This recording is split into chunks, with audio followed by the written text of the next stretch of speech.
Sir আপনার parcel. তুমি তাড়াতাড়ি ভেতরে আরে এসো। কি হচ্ছেটা কি? আরে আমার হাতটা তুমি ছাড়ো। তাড়াতাড়ি তোমার ড্রেসটা চেঞ্জ করে নাও। এটা কি অসভ্যতামি হচ্ছে? আমি তোমাকে সব খুলে বলছি।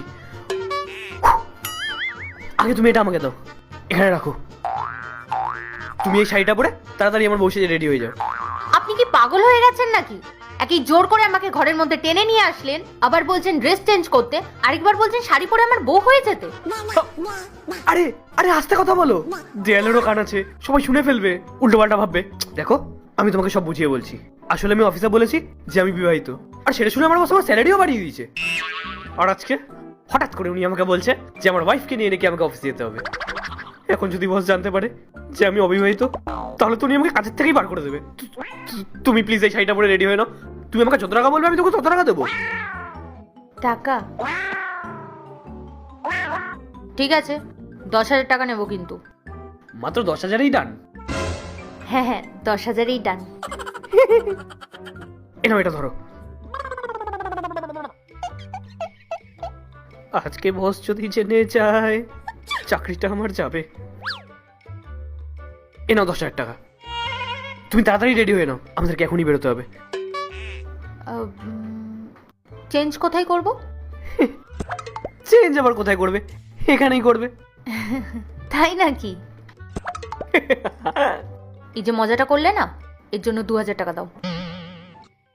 হ্যাঁ 2,000 টাকা আমাকে দাও।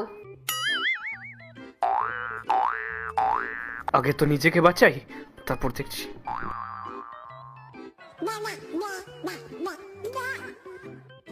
এবার বলো রুমটা কোন দিকে? এই যে সোজা দেখছো, এই সোজা গিয়ে বাদিকের রুমটা। ওকে।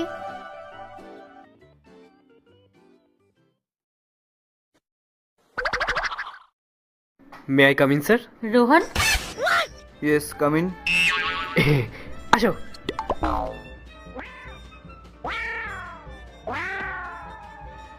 বসো।